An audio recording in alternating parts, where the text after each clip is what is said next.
Bonjour à tous, bonjour tout le monde. Jacques Gosse, chargé de mission promotion de l'égalité à la ville de Mulhouse. Peter Bougenga, ancien employé du centre de psychiatrie, le RUFAC. Amandine Méo, animatrice à Handicap Service à Lister, et je suis artiste peintre et photographe.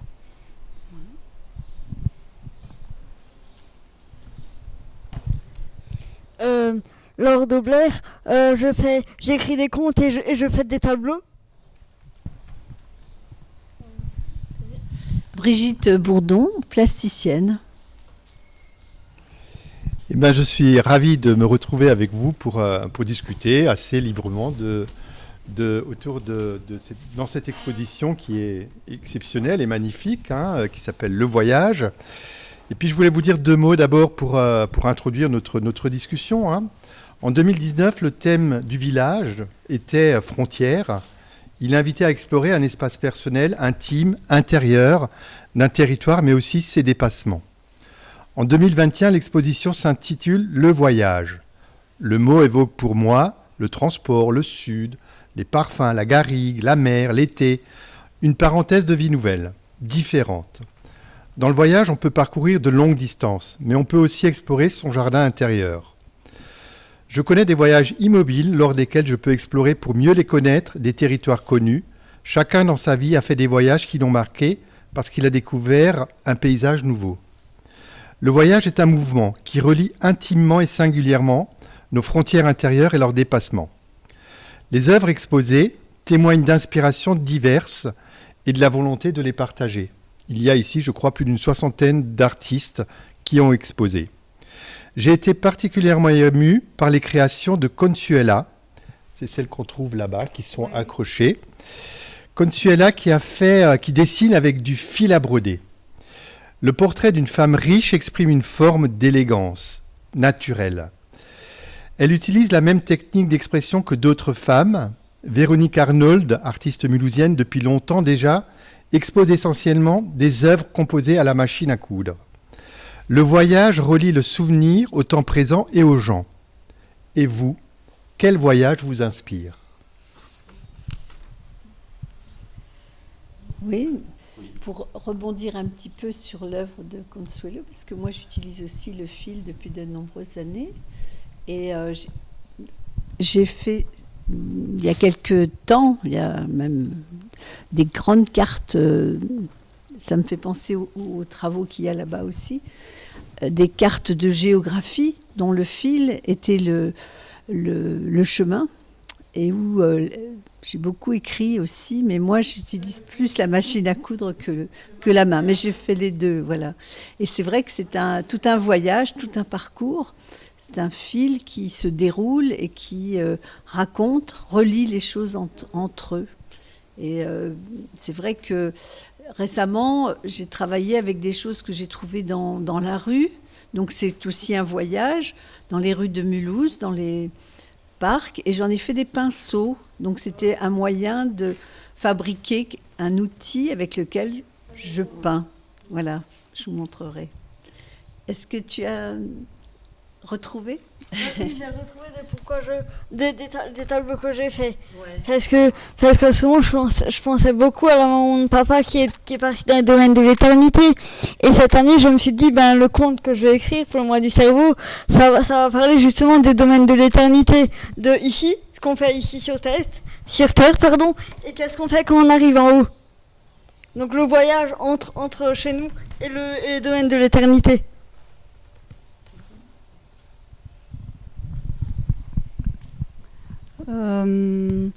Moi, je pense que le voyage est quelque chose de très important, qu'il soit personnel, intérieur ou le voyage physique, parce que c'est ce qui nous fait rencontrer les autres, rencontrer différentes cultures, et c'est cette ouverture à la culture qui va permettre de nombreuses créations. On a pu le voir avec les personnes avec lesquelles on a travaillé à Handicap Service à Lister.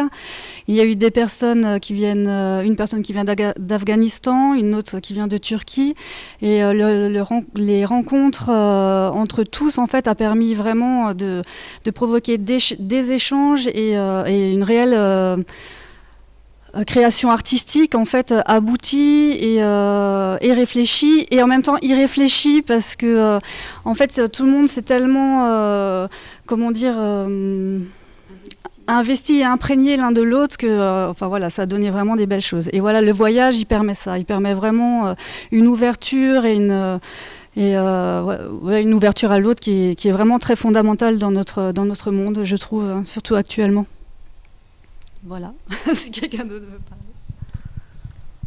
Oui, pour moi, le voyage, c'est un peu 3 phases. C'est une phase de préparation. On va cogiter qu'est-ce qu'on a envie de faire, qu'est-ce qu'on va découvrir, et on s'imagine déjà.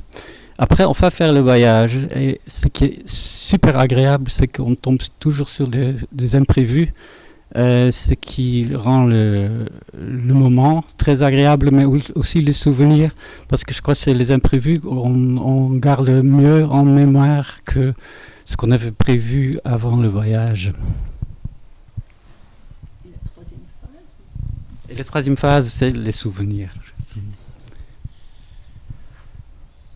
Oui, on parle entre nous. Hein. Oui, voilà.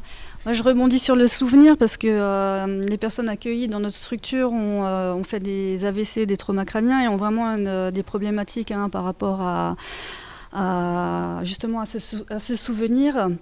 Et on a travaillé autour de ça grâce au voyage. En fait, ils ont voyagé dans leurs souvenirs, et en fait, c'était assez sympa de voir que tout le monde garde quand même en mémoire des morceaux de vie, en fait, et que la thématique voyage a pu en fait réactiver ça. Voilà, surtout comme dit avec les personnes qui sont accueillies chez nous, qui ont vraiment cette problématique, hein, elle est au cœur de leur être actuel, quoi. Voilà. Oui, pour rebondir courtement, une histoire très privée. J'ai un frère qui a aussi un AVC.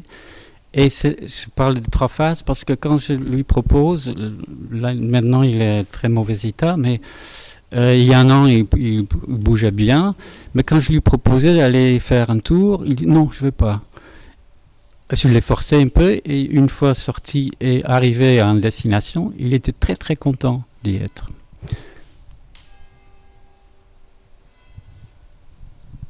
Je veux encore une fois souligner ce lien qu'il y a eu. C'est un peu involontaire, mais je vous ai dit qu'en 2019, le thème c'était frontières.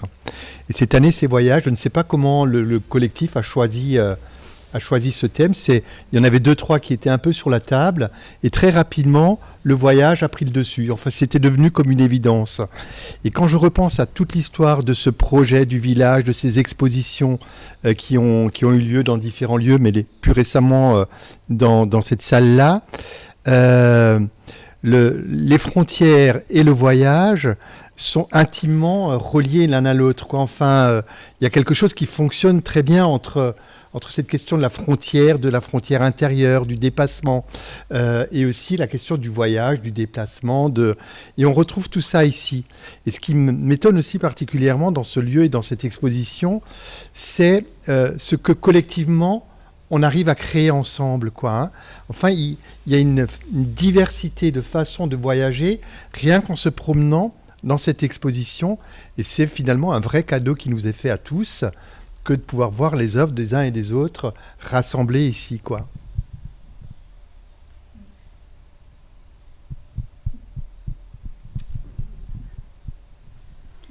Quelqu'un ? Oui, ce que Daniel disait déjà au début, et ce que je retrouve un peu chez Jacques, c'est qu'effectivement, il y a une œuvre, et maintenant j'ignore le nom, mais où on voit le même personnage dans différentes pièces de son appartement. Et c'est exactement la blague qu'on a déjà fait pendant le confinement, parce que qu'est-ce qu'on va faire pour qu'on voyage ? On va du salon dans la cuisine. Et j'ai ressenti un peu ça en regardant ce travail. Et c'était peut-être pas du tout le but de l'artiste, mais c'est comme ça que je l'ai perçu. C'est vrai que les voyages peuvent être très très petits, et à chacun, on peut faire des voyages extraordinaires, mais on peut faire des tout petits voyages et qui soient intéressants. C'est vrai que le confinement nous a obligés à regarder plus petit, avoir une lunette moins grande. On ne pouvait pas prendre l'avion, on ne pouvait pas prendre le train. Enfin, c'est revenu, ça revient. Mais ça n'empêche qu'on a découvert autour de nous des choses intéressantes. Personnellement, j'ai découvert que j'avais des lumières à certains moments de l'année dans mon appartement qui étaient extraordinaires et qu'elles n'étaient que à certains moments de l'année et à quelques heures dans la journée. Si je n'avais pas été là toute la journée, je ne les aurais pas trouvées. Donc ça a été aussi des découvertes, des découvertes extraordinaires qui sont à notre portée. Voilà, donc c'est intéressant aussi quelquefois en rétrécissant notre champ de vision, on approfondit les choses. Et je pense que c'est la même chose pour quand on a un handicap. C'est-à-dire qu'on peut aussi approfondir les choses avec notre façon de pouvoir les exprimer. Alors elles ne sont pas toujours un grand champ, mais ça peut être quand même très intéressant. La question du handicap, bien sûr, elle est très présente aussi dans cette exposition, mais elle est présente pour nous tous. Et je voulais dire que quand je vois la qualité d'un certain nombre de travaux ici qui sont faits, celui qui est handicapé, c'est moi, quoi. Parce que moi, je ne suis pas capable de produire cette créativité, cette imagination. Donc, on est tous un peu des personnes handicapées et on est tous un peu à égalité, je dirais, dans un lieu comme celui-ci où les gens sont invités à s'exprimer. Et ceux qui l'ont fait vraiment avec, je trouve, de la qualité, de l'émotion, de quelque chose qui leur appartient, qui est très personnel, mais aussi beaucoup de générosité. Enfin, finalement, pour venir exposer ici, faut venir avoir envie de partager, de venir rencontrer une forme d'inconnu, rencontrer d'autres personnes. Les gens ne se connaissent pas forcément avant qu'ils ne viennent exposer ici. Et cette aventure humaine-là est aussi un voyage rien qu'à lui tout seul, quoi.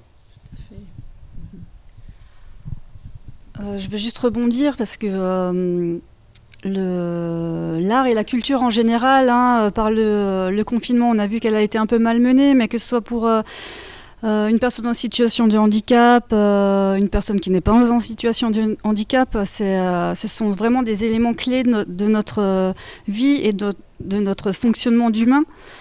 C'est quelque chose qui est très important et je pense qu'il faut vraiment se battre pour que tout le monde puisse y avoir accès parce que c'est un moyen d'expression et ce moyen d'expression déjà est beau, est valorisant et on doit vraiment le garder, quoi. Enfin, c'est quelque chose de très très important, donc battons-nous pour cet art et cette culture pour tous parce que vraiment si on le perd, je pense que le monde perdra vraiment beaucoup de choses.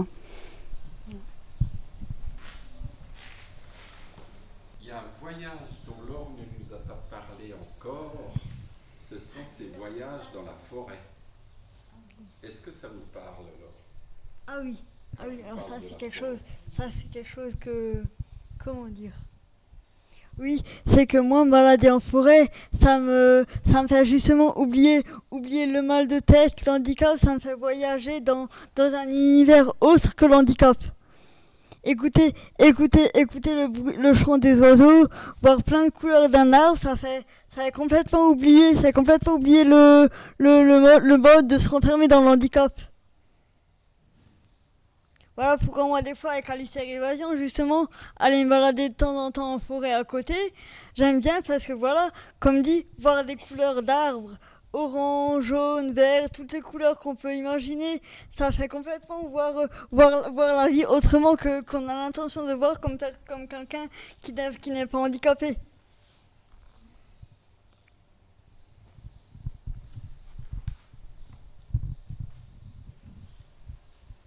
Oui, c'est important de se ressourcer en même temps, de pouvoir ouvrir un peu les murs là où on vit. On l'a bien tous senti quand on était en confinement, parce que on a pu toucher du doigt un petit peu la difficulté de ceux qui n'ont pas de mobilité, par exemple. Et alors que quand on l'a, on ne sait pas le trésor qu'on a.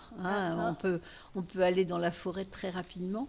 Et là, on était limité. On avait le premier confinement, on n'avait même pas le droit d'aller dans les espaces verts. Et ça nous a vraiment manqué. Et là, on se rend compte effectivement que c'est important d'organiser ça pour que tout le monde y ait droit. Hein, Exactement.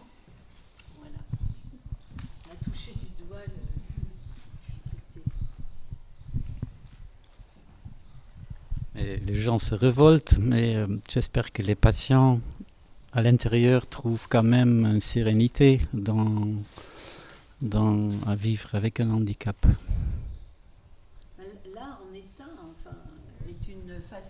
L'art est une façon de s'évader. C'est vrai que quand on est plongé dans son travail de créateur, qu'on soit handicapé ou pas, de toute manière, le temps passe très vite, on est complètement dedans, et donc ça c'est. Mais pour recharger les batteries, pour retrouver de l'inspiration, il faut aussi pouvoir s'aérer à certains moments, voir d'autres choses. Le voyage, c'est ça, c'est voir ailleurs que ces quatre murs. On a besoin de la concentration pour travailler, et puis plus rien n'existe, mais aussi c'est important de se recharger. Moi, je sais que je fais des petits voyages, et puis j'aime bien aussi les vrais voyages. Mais c'est vrai que d'apprécier même les rues, de voir tout ce qui se passe, de pouvoir aller, venir comme on a envie, parce que c'est surtout la liberté qu'on a, hein, qu'on n'avait pas et qu'on a bien envie de retrouver. Ça donne Bon, il faut regarder, il faut avoir l'œil et puis regarder les choses. Mais c'est vrai qu'on peut voir des choses qui ne sont pas loin. Ah, ça.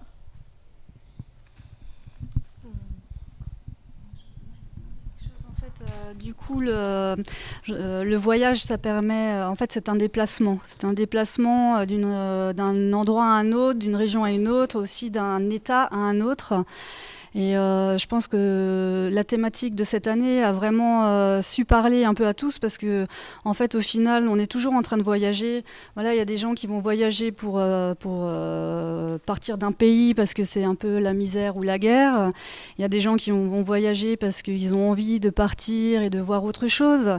Il y a des gens qui vont être obligés de voyager. Il y en a, ce sera par envie, voilà. Mais ce qu'on a voulu permettre aux gens, en tout cas dans nos structures, c'est vraiment de pouvoir, grâce à cette thématique, de s'exprimer et de montrer et de dire quel est leur ressenti par rapport à tout ça, quoi. Voilà, parce qu'on a vraiment des personnes, on le sait, hein, le voyage n'a pas été facile. Parce que souvent, on s'imagine voyage, l'avion, on part, c'est beau, tout est bien. Mais en fait, non, tout n'est pas beau, tout n'est pas bien. Il y a des fois des voyages qui sont très difficiles. Et pour pouvoir en parler, quoi de mieux que de la peinture ou de la photo ou de la sculpture, hein. Des fois, quand on n'arrive pas à avoir des mots, voilà, on peut avoir des mains, on peut avoir des pinceaux, on peut avoir des idées, de la création. Et puis voilà, donc c'est une très belle expo. Et vraiment, moi, elle me parle et je pense qu'elle va parler à pas mal de monde, hein, quand même. Oui, cette exposition, c'est une vraie invitation à ouvrir les yeux, quoi. Et on peut voyager vraiment de mille manières.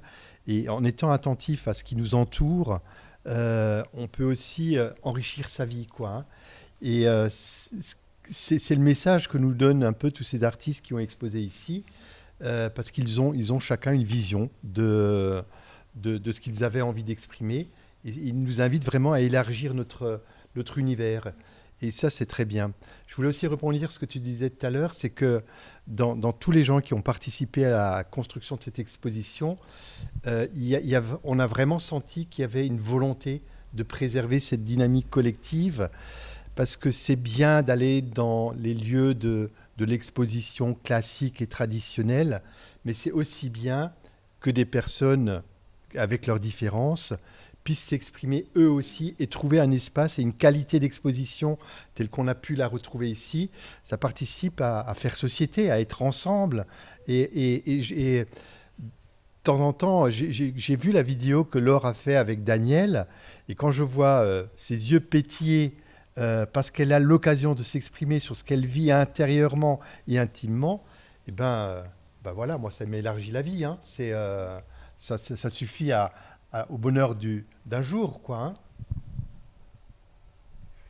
Tu veux dire quelque chose ? Moi, je sais que j'ai travaillé avec pas mal de groupes autour du voyage, avec des petites maternelles. On faisait juste le chemin entre chez eux et l'école, entre l'école et la rivière, et on ramassait des choses avec des enfants handicapés ou qui étaient trisomique et autiste, et on a fait un travail avec des boîtes où ils ramassaient des choses dans la forêt et après ils refaisaient eux-mêmes pour avoir une petite mémoire. Donc il y a plein de choses qu'on peut faire avec même avec une toute petite mémoire c'était leur parcours, c'était leur voyage, même si c'était juste la forêt qui était derrière l'école. Et c'est intéressant.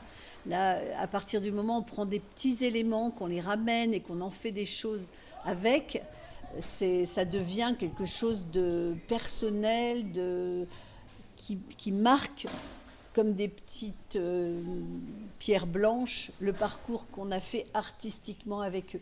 Et ça, c'est intéressant de voir qu'en fait, il n'y a pas besoin d'avoir des grandes, forcément techniques et tout ça.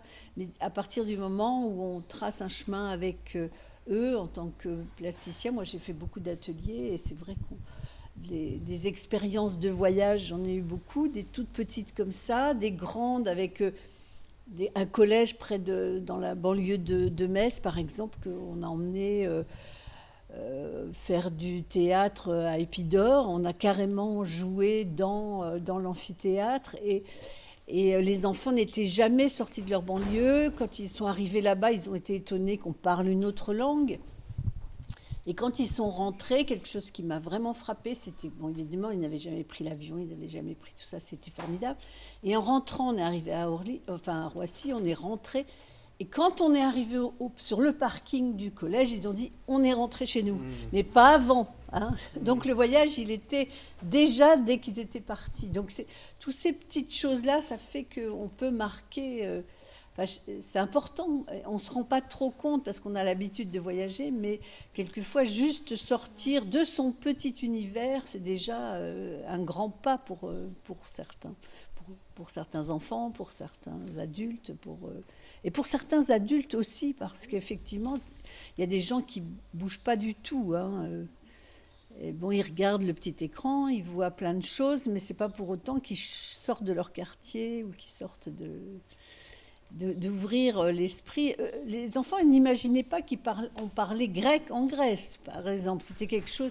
Quand on voit des informations, on voit des gens parler français en Grèce, souvent. Hein. Ils trouvent toujours quelqu'un qui parle français. Et donc, ce n'est pas quelque chose d'évident pour les enfants tant qu'ils n'ont pas été à l'étranger, par exemple. Non, mais j'entends bien que dans ce que vous dites les uns et les autres, l'art est aussi quelque chose d'universel. C'est-à-dire que l'art, ce n'est pas quelque chose réservé à une catégorie de population. L'art s'adresse à tout le monde, quoi. Et dans ce que vous disiez tout à l'heure sur ces enfants qui revenaient chez eux et qui retrouvaient chez eux quelque chose qui était de l'ordre de leur territoire à eux, parce qu'ils y avaient laissé une trace, ça montre aussi toute cette importance de créer et de laisser une trace à quelque part sur une toile, sur une surface photographique, sur une page écrite. Cette question de la trace, c'est aussi ce qui fait qu'on est humain et qu'on partage quelque chose avec tout le monde. Merci.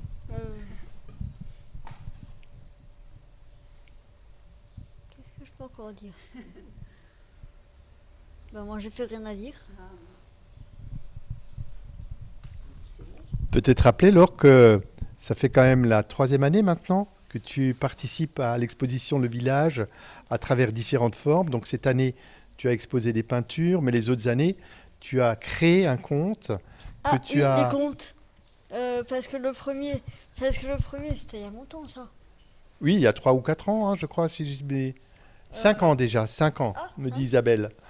Parce que oui, et le premier, c'était qui t'es toi et toi, t'es qui 1, qui t'es toi et t'es qui 2. Ensuite, le deuxième, c'était le retour du printemps. Et le troisième, c'était...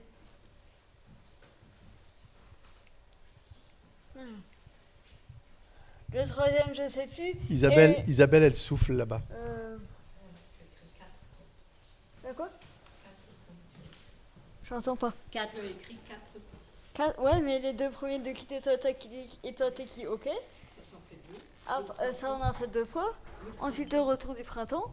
3. Et celui-ci, soleil. 3. Et celui-ci. Soleil un peu plus. Ah oui, le soleil. Ah oui, le soleil. Et voilà. Donc Laure, infatigable, et qui a tout le temps de l'énergie pour partager et son son expression à elle, quoi. C'est que des fois j'ai de l'imagination, puis des fois j'en ai pas. Donc quand j'ai de l'imagination, j'écris. Quand j'en ai pas, je laisse faire la mémoire. Très bien. On est tous comme ça. Hein. On n'a pas tout le temps l'inspiration. L'inspiration n'est pas. Quelquefois, on travaille sur un travail qui est long, et puis une fois qu'il est démarré, on est démarré. Moi, j'avais commencé un travail pendant le premier confinement, et donc c'était bien parce que je l'ai continué. Je pensais que je mettrais l'année. Finalement, j'ai mis le confinement pour le faire. Ça m'a bien aidé. Là, j'ai été inspirée. Et c'est vrai qu'on peut aussi être bloqué à un moment donné, et puis il faut changer d'air. C'est là qu'il faut peut-être changer d'air, et puis aller voir ailleurs. Ouais.